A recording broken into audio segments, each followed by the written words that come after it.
My mission is simple: to make you money. I'm here to level the playing field for all investors. There's always a James Joseph Cramer, better known by you, I, and every other retail investor as Jim Cramer, or maybe even Jimmy Chill. He is without doubt one of the most famous investor TV personalities in the world, known for his impressive breadth of knowledge on just about every listed stock in the United States, and for his slightly wacky presenting style. And the NASDAQ hovered at 1.54%. But what do you expect from the host of the CNBC show called Mad Money?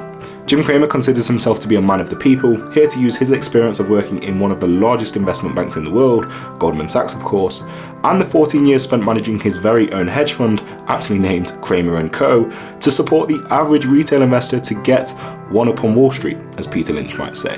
So of course, someone like this, a once insider of Wall Street, now flipping sides to support the everyday retail investor in this purported fight against smart money, would be hailed a king, right?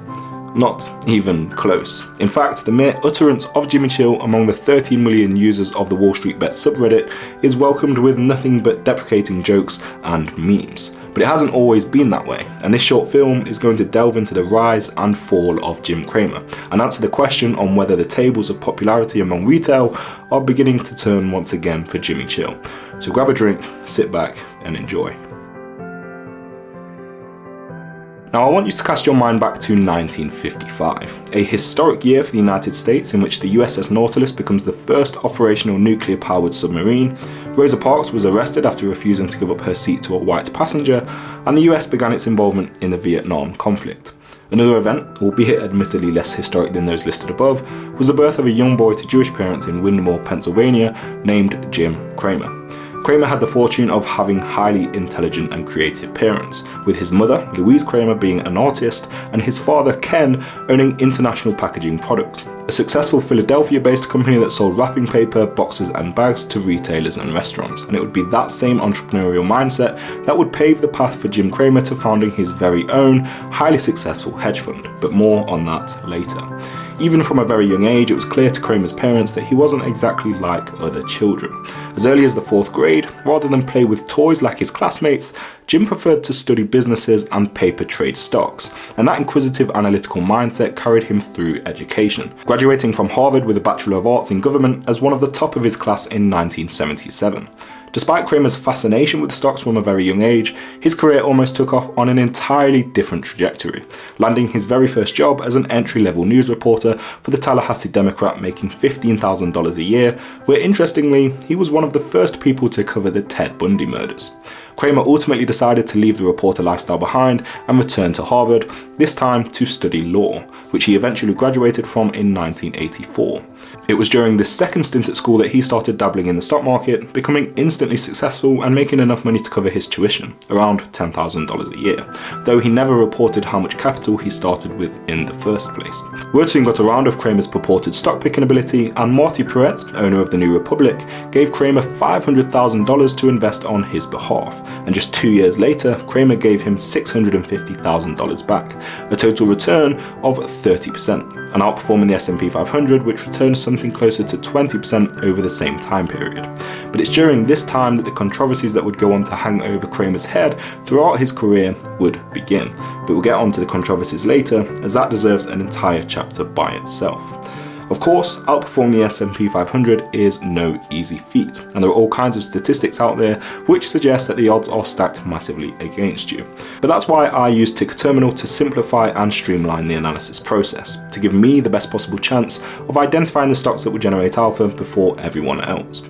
Ticker Terminal is without doubt the best platform that I've used to support my investing journey, and if like me you're someone that likes to take a data-driven approach to investing, I can confidently say that Ticker will be perfect for you. My investments have benefited greatly from it. With 15 years of historical financials of the income statement, balance sheet and cash flow, you're going to save a ton of time from having to trawl through company 10Ks, and what's even better is that you can extract all of this data and paste it into Excel to allow you to build your own financial models to derive your estimation of the intrinsic value of the business. But of course, we all know that a company's value is not based on its historical performance, but rather the expectations for the business in the future. And there are few people that will know a business better than the analysts that are paid to track it. And with Ticker Terminal, you can get up to 5 years worth of analyst estimates for revenue, EBITDA or net income, free cash flow and much more, making your decisions on investments much more informed than they ever have been before. As if that wasn't enough, you can also look at the historical valuation multiples to see exactly when a business might be under or overvalued based on historical valuations. I'm really only scratching the surface here to Ticker's uses, so if you want to check them out for yourselves, there's a link in the description, and right now you can save 25% off with their annual plans. But for now, let's get back to the video. After graduating from law school in 1984, Cramer moved to New York City after he used his track record of trading and investing with Marty's $500,000 to convince a managing director of Goldman Sachs to give him a shot in their sales and trading division. Cramer stayed at Goldman's for just 3 years before feeling that his experience and network would lend itself well to founding the hedge fund Cramer & Co. And he managed to raise a total of $450 million from various investors, including, rather unsurprisingly, Marty Peretz, the man who Cramer earned an above average return for whilst in college. But nothing could have prepared Cramer for the rollercoaster ride he'd experienced in his first year as hedge fund manager, as in just a few months' time, the world was about to experience one of the biggest financial disasters in history.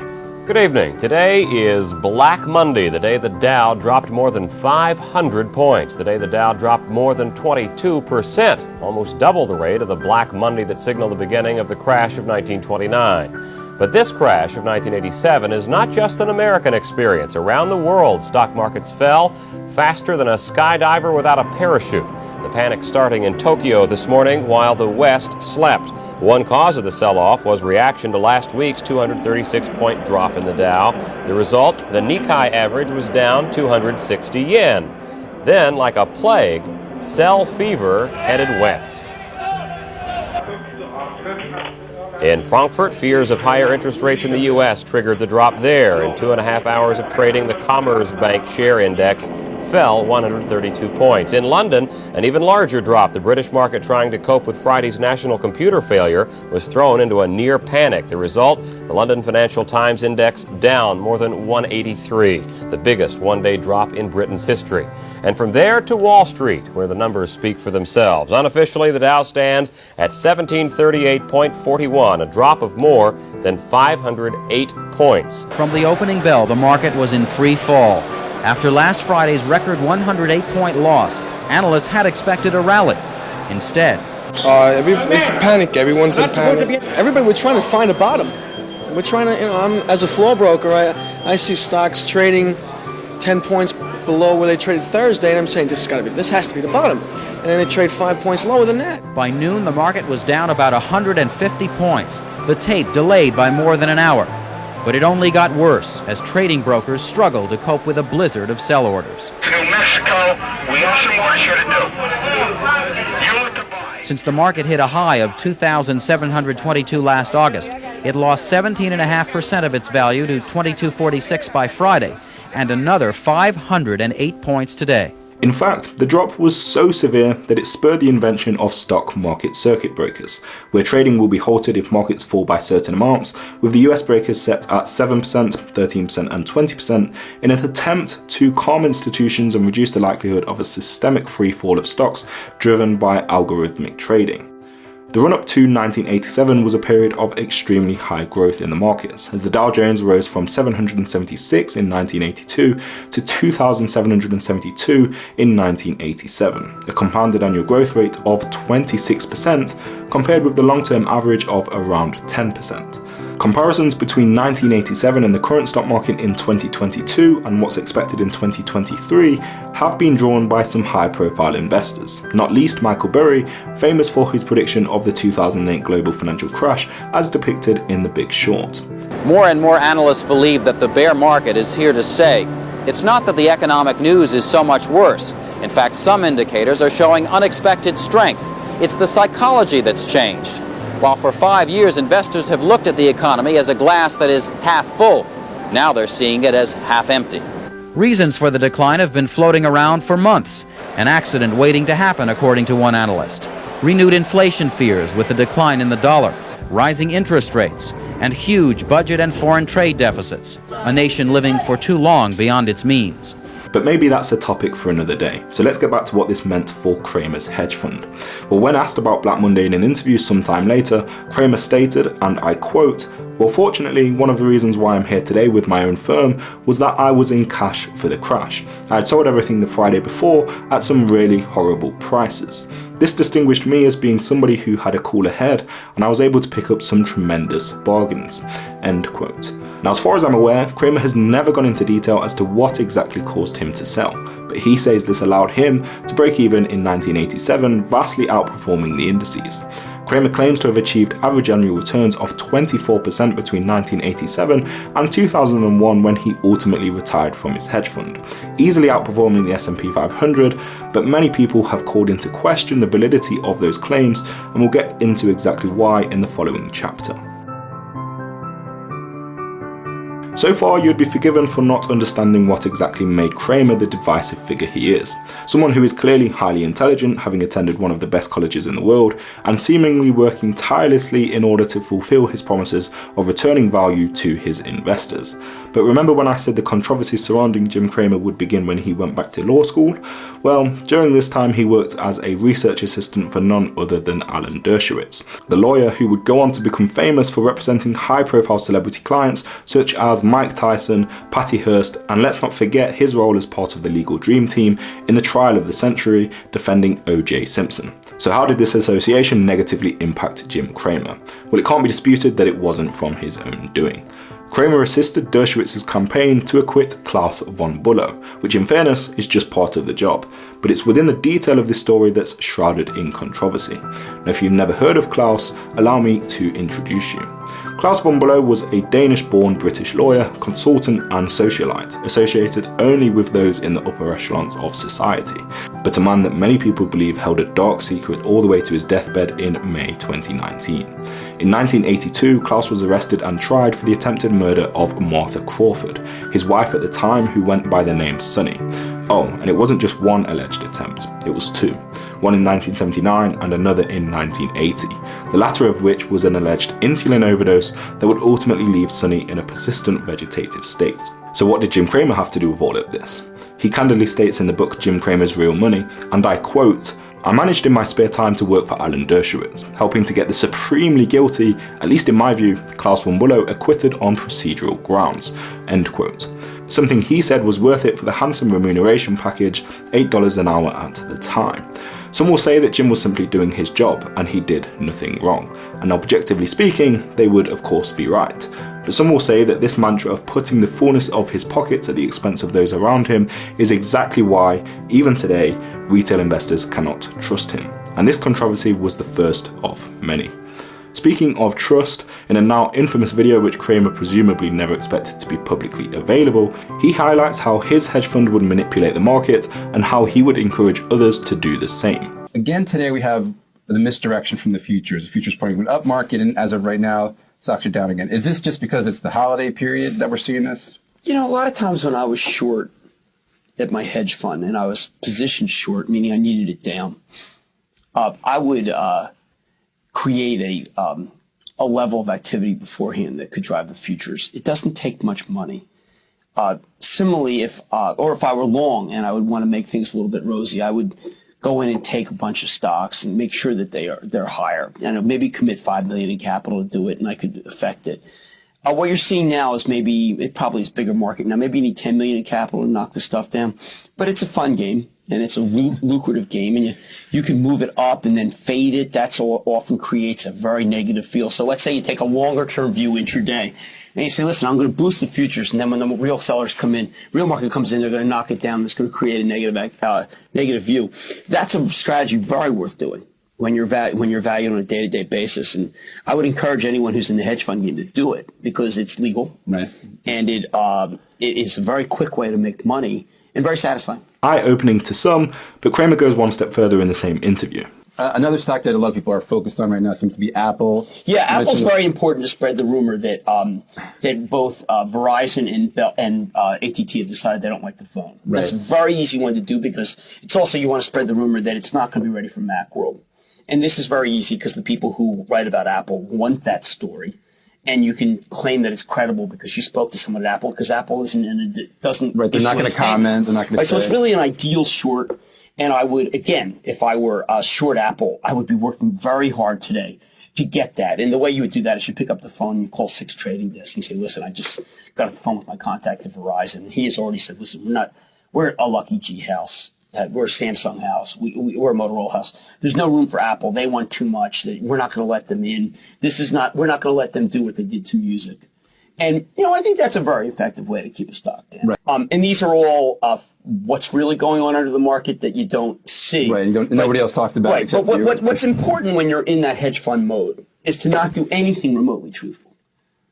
Because the truth is so against your view that it's important to create a new truth, to develop a fiction. Now, given the poor quality of the video, let me repeat that for you. What's important when you are in that hedge fund mode is to not do anything remotely truthful, because the truth is so against your view. It's important to create a new truth, to develop a fiction.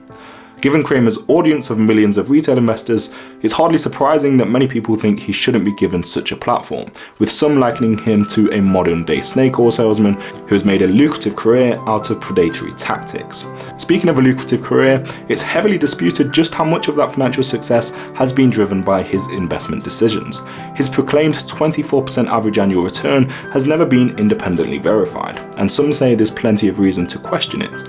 In January 2000, near the peak of the dot-com bubble, Cramer was on record seemingly getting caught in frenzy and speculation, recommending investments in technology stocks, convinced of a repeat of the tremendous 1999 performance. A month later, Cramer claimed that there were just 10 stocks that he wanted to own and that he was buying every day, with less well-known stocks Digital Island, Exodus Communications, and Infospace among some of the names. There's probably a reason why you're not familiar with those companies. Just a few months later, the plight of the tech-heavy Nasdaq began, and the index lost 39% of its value in the subsequent months, with all 10 of Cramer's stocks being hit very hard. Despite this, Cramer claims to have achieved a 36% return for the hedge fund in that year. Now, of course, that's not impossible depending on the timing of particular trades and the use of certain options, but I'll let you make your own mind up on that one. And then comes the famous video on March 11, 2008 that will forever be in circulation. Okay, Peter writes, should I be worried about Bear Stearns in terms of liquidity and get my money out of there? No, no, no. Bear Stearns is fine. Do not take your money out. This is real. Look, if there's one takeaway other than a plus 400 somewhere, Bear Stearns is not in trouble. I mean, if anything, they're more likely to be taken over. Don't move your money from Bear. That's just being silly. Just 3 days later. Okay, just so you get a sense of what's causing the agony by this point, I know you've been talking about it. It's financials led by Bear Stearns after what essentially is a bailout from the Fed. Bear Stearns shares are down 90% this morning, and it's not just Bear. Pretty much every single bank is plunging in early trade this morning. Lehman, which is very similar to Bear and its reliance on fixed income, is down nearly 30%. You have big names like Goldman Sachs down 8%, Citigroup down 8%. So it is pain across the board this morning, and as you know, it all emanates from the shock this weekend that J.P. Morgan, along with the Fed, was going to be bailing out Bear Stearns for $2 a share. This is a stock that recently was trading at 80. Last year was trading at 160. Cramer then came out immediately following this news to defend his position, stating that he was referring to customers of Bear Stearns holding cash with the bank, and that their cash would be safe in the event of a catastrophe due to government intervention in the worst case scenario. And to be fair, that turned out to be absolutely true. And for what it's worth, given the context of the question, it's clear he was indeed referring to cash in a checking account. About this letter that you got, it said, Dear Jim, should I be worried about Bear Stearns in terms of liquidity and get my money out of there? That was from Peter. That was a question to you about a week ago. You replied, no, no, no, Bear Stearns is not in trouble. If anything, they're more likely to be taken over. You were right about that. Well, don't move your money from Bear. Maybe you weren't right about that. No, what do you have to say? Look, let's understand two things. I said the common stock was worthless on Friday, as soon as the thing was at 36, because we then saw a look at the bonds. If you kept your money at Bear, you made out. You got the liquidity. I mean, look, keeping money at Bear was... I guess I could have caused a run on the bank and say, take your money out of Bear. I guess people could say, hold it. He's not saying, take your money out of Bear, keep your money in Bear. He's saying, buy the common stock. I mean, what the heck? You want me to say that? I cannot cause a run. It turned out that the Federal Reserve guaranteed the money. I'm not going to tell people to pull money out of these places. The Federal Reserve's guaranteeing the money. They're just not guaranteeing the equity. I got a lot of things wrong in my life, but I do not regret the fact that I said don't take your money out of Bear. Because if you had your money in Bear, you still got it today. I mean, there's two ways. Remember, there's Bear Stearns the common, and that person was asking about whether to pull the money out of Bear. We got a guarantee. J.P. Morgan is now Bear. Oh, I see. So you're saying if you're someone who had money that Bear was managing, or you're a hedge fund. Okay. The issue, though, a week earlier when the stock was sitting at $69, he recommended the stock. Okay, I was wrong.